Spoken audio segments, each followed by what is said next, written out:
Hello, BookTube, it's Amy, and I'm back again today reading from the Anatomy of Bibliomania by Holbrook Jackson. Today we're on page 193 with a section titled Of Biblia a Biblia.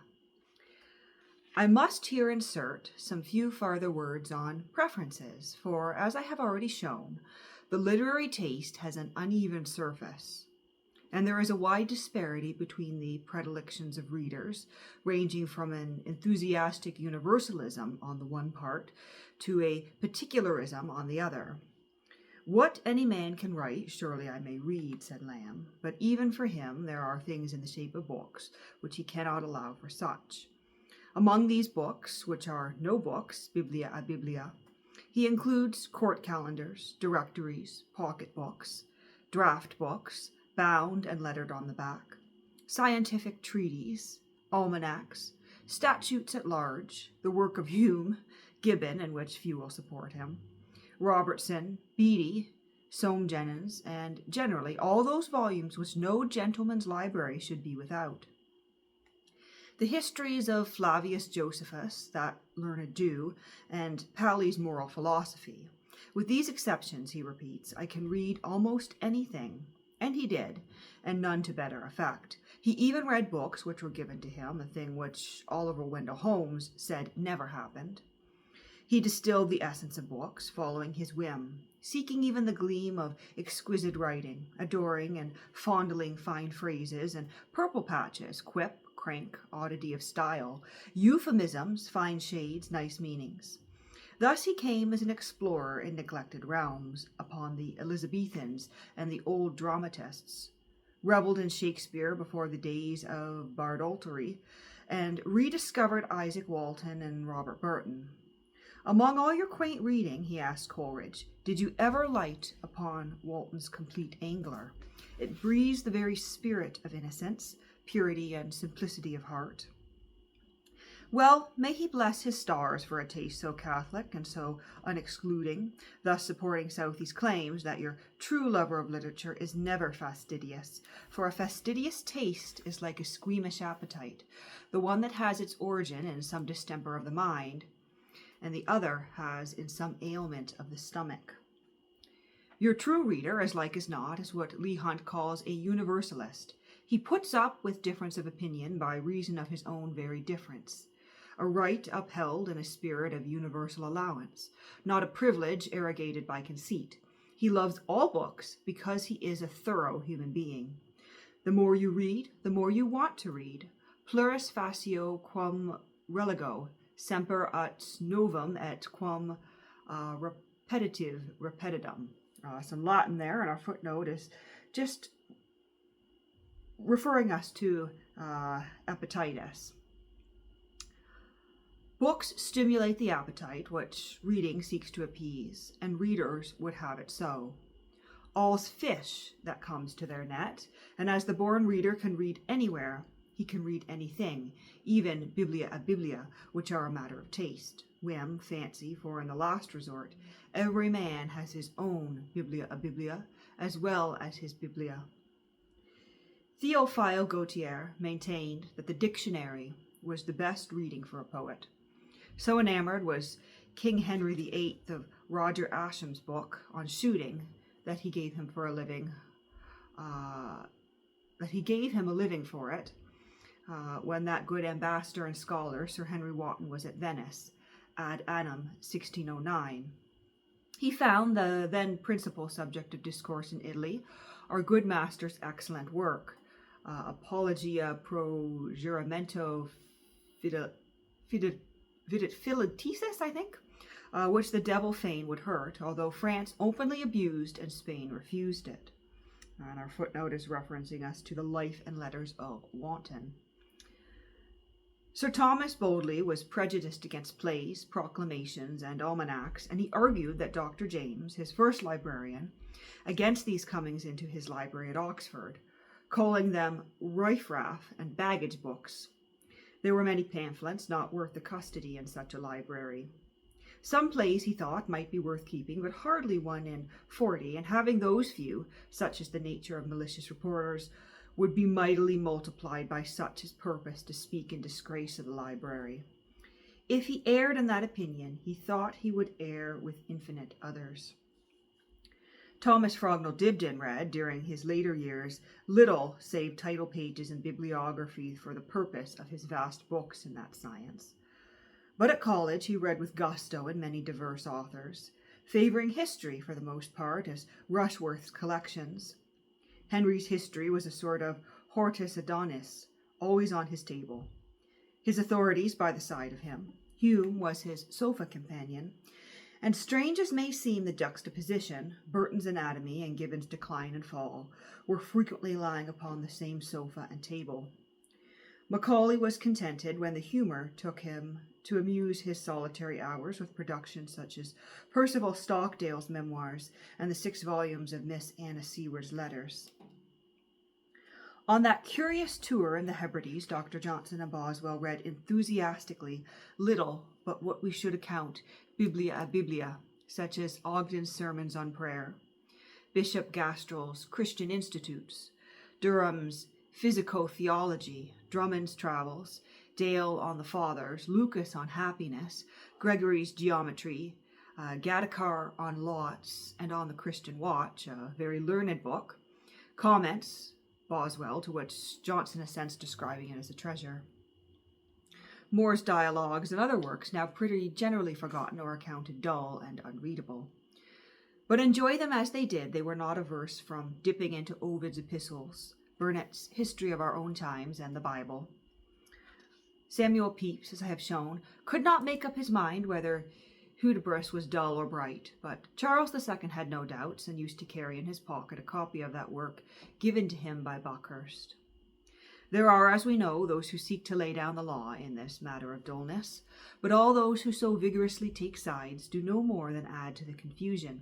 Even sound and reliable bookmen are not agreed upon an acceptable definition of Biblia. I have shown up Lamb. Now let us look at some modern authorities. I call nothing a book, says Garrett, which does not address a large part of its appeal to imagination and emotion. Consistently with this formula, he rules that all books, however important to mankind, which aim at instruction and information rather than at delight and edification. Thus he sweeps aside Newton's Principia and Darwin's Origin of Species, together with logarithmic tables, books of dates, spelling books, and Latin grammars. This opinion would blend with Thoreau's contention that dullness is but another name for tameness, for it is wildness which attracts us. It is the uncivilized, free, and wild thinking in Hamlet and the Iliad, in all the scriptures and mythologies, not learned in the schools, that delight us. He goes even farther by declaring that as the wild duck is more swift and beautiful than the tame, so is the wild, the mallard, thought a truly good book. Excellence, being tested by brightness, is something as natural and as unexpectedly and unaccountably fair and perfect as a wild flower discovered on the prairies of the West or in the jungles of the East. But the excellence which he approves in wild and unexpected words and themes is the excellence of genius, which, as he sets out, is the sole preventative of dullness. Genius, he advertises, is a light which makes the darkness visible like the lightning's flash, which perchance shatters the temple of knowledge itself. Arnold Bennett may now be invited to bring this argument out of the Imperium and restore it to earth. The test of a first-rate work, he holds, and he adds, a test of your sincerity in calling it a first-rate work, is that you finish it. If you cannot stay the course, the book is either dull or tiresome. And all dull books are bad, and all tiresome books are either mad or maladroit or both. On the other hand, and I would have you concentrate upon this, Sir Leslie Stephen and some other good witnesses advance the plea that dullness is not absolutely and irrevocably dull, but may on occasion and not seldom be so capricious as to be bright and dull at one and at the same time. Nobody, says Stephen, ever wrote a dull autobiography, and even if he did, the very dullness would be interesting. Robert Louis Stevenson went farther still, for in certain moods he preferred to read dull books. At such times he revelled in the 2 large folios of Fountain Hall, which is all dreary and all true and all as terse as an obituary. and about one interesting fact on an average in 20 pages, and 10 of them unintelligible for technicalities. Many, he points out, find Dostoevsky's Crime and Punishment dull. Henry James could not finish it, but Stevenson thought it the greatest book he had read in 10 years. Although reading it nearly finished him, it was like having an illness. But he was not always reveling in the Leviathan dullness of genius, nor yet indulging in dullness for its own sake. Sometimes he plodded through deserts of prose in the hope of reaching an oasis where he could rest amid the palms and slake his thirst with those unreadable romances, the Cavalier and Morley Ernestine, which he found in the Franklin Country Library at Saranac. He read the first with indescribable amusement. It was worse than he had feared, yet somehow engaging. The second, to his surprise, was better than he had dared to hope, a good, honest, dull, interesting tale, and a genuine old-fashioned feeling for the English language which woke appetite. Despite, however, these diverse opinions and experiences, I find no mystery in this problem, and very little problem, for, as I have shown and shall show again from more than one angle, we read into books what is in ourselves. Reading being as much a process of digging ourselves out, developing ourselves as chemicals develop a photographic plate, as a process for digging out the author, his ideas and fancies. We find little in a book but what we put there. For as Vernon Lee discovers in literature, the pattern is made for us not merely of our own soul's motion, but of our memory's contents. The greater the book, the more room it will find for the reader. Dullness is a mutable condition in books as in persons, including ourselves. It varies as we do, changes with our attitudes. So if there are many dull books, the dullest of them, as the later writer observes, may become potential orphers and Golcondas, as if we are looking for something as we read. No country is dull if the hunting is good. Voltaire, says Joubert, would have patiently read through 30 or 40 volumes to find one small irreligious joke. He would have enjoyed the task, which explains Stevenson's appetite and allows me to proceed with my next point. Montaigne found Cicero dull because he engaged in rhetoric for its own sake. Plutarch's Lives were his Bible, as far as he had any Bible, in which preference he hath several companions. But I can find few among ancient bookmen who share his dislike for Cicero. Yet it is unnecessary to proceed with examples of such preferences, for the unendurable in literature is relative. What is dull and what is bright in reading is in so many other things, is according to taste. One likes this, another likes that. This will never do, exclaims Geoffrey when he opened Wordsworth's Excursion. But Coventry Patmore thought the work the greatest poem in our language, if not in any, not excepting that of the Divine Comedy. So in times present, those who revel in Edgar Wallace and Eleanor Glyn wilt under Ulysses and Prufrock. To the reader of East Lynne, Point Counterpoint is unreadable. Jude the Obscure is dull to the devotees of Far from the Maddening Crowd. To some, the egoist is obscure, and to others, Anna Livia Pluribel is lucid. Dickensians and Proustians speak different languages. The generation which could not enjoy Keats and Shelley reveled in Zimmerman on solitude and Doddridge on death. The proverbial philosophy was a Bible in early Victorian parlors. Festius was popular when Blake was neglected. Leaves of Grass and Bradshaw's Railway Guide, wrongly approached, are equally unintelligible and uninteresting. Many who like Bernard Shaw's plays loathe his prefaces. Sitwell's and Munro's do not mix. Ezra Pound and Richard Le Gallien's, produced ever so far, do not meet. Macaulay would walk for miles out of Cambridge to meet the coach, bringing in the latest Waverley novel. Waverley itself made Scott fortune and thousands of novel readers content. Yet, Arnold Bennett argues, not 1 in 100 could read it today. And if he himself were asked to reread it, he would demand a fee of 50 guineas for the feat. How the principles underlying this faculty of reading are distinguished and connected is, up to now, beyond human capacity to explain. Reasons in support of one side or the other do no more than buttress prejudices or idiosyncrasies. The measure of choosing well is, as Sir William Temple discovers in his essay upon the Gardens of Epicurus, whether a man likes what he has chosen. I shall hold on to that supposal and end, therefore, with the most charitable advice I can give to my erring brethren, if such a charge can be brought against any of them. It is to follow your whim, gnaw your own bone, as Thoreau enjoined, and let fancy decide, as Montaigne did. I love no books, he confessed, but such as are pleasant and easy, and which tickle me, or such, he added, as comfort and counsel to me to direct my life and death.